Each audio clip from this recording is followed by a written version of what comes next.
Bismillahir Rahmanir Rahim.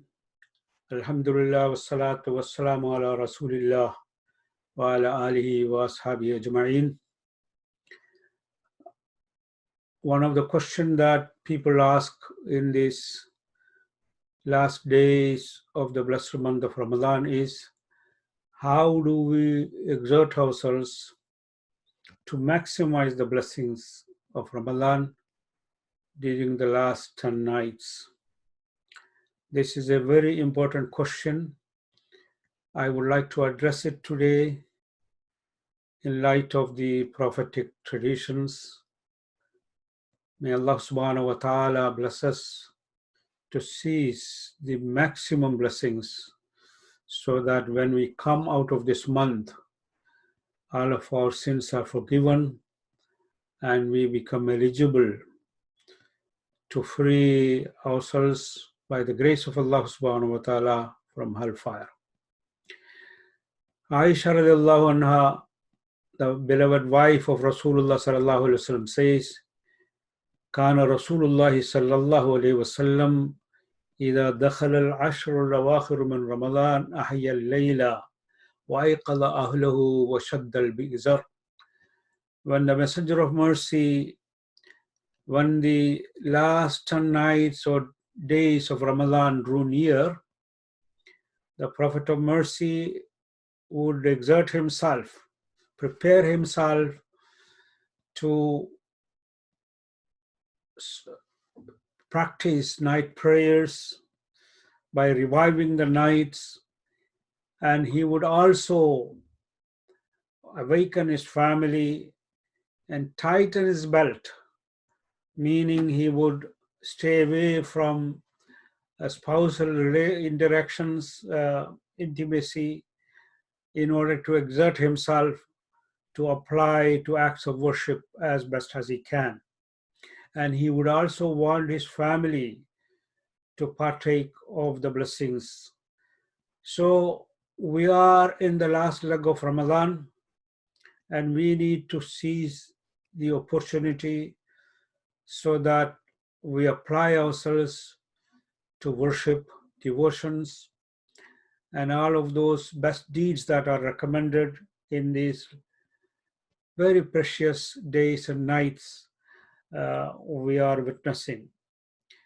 One of the most important things that we can do in these nights and days is to read the Quran, to reflect on the message, and to receive that message in our heart, in our soul. And we can do so while praying, reciting the Quran as best as we can.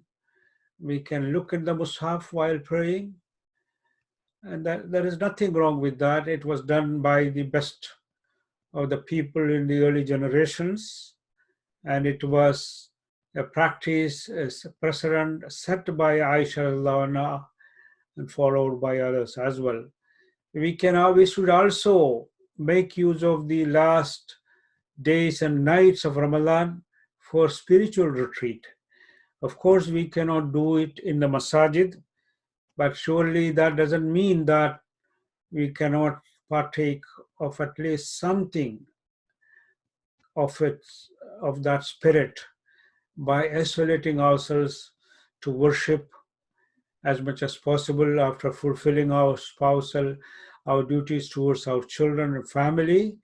We should set aside time for dhikr and reading Quran and also extra nawafil prayers. Dhikrullah is one of the most important habits that we should acquire in this month. Dhikr, as we should know, is the elixir. It is the secret. It is the source of joy and peace for us. If we make it a habit and a second nature, surely we will receive that gift of peace and tranquility from Allah subhanahu wa ta'ala. We will remove our anxieties and worries. Today we are faced with one of the greatest challenges humanity has faced for a long time, and one of the best antidote against worry and depression is establishing the habit of dhikr, and let dhikr be our light, and let it be a source of peace for us. And another important thing is we must exert ourselves in offering charitable works and donations and contributions. And we know millions of people in the world are suffering. Uh, so we should use every opportunity to help them as best as we can. We should skip some of these wasteful habits and cut down the habits. And the money that we save, we should give it to the poor and the needy.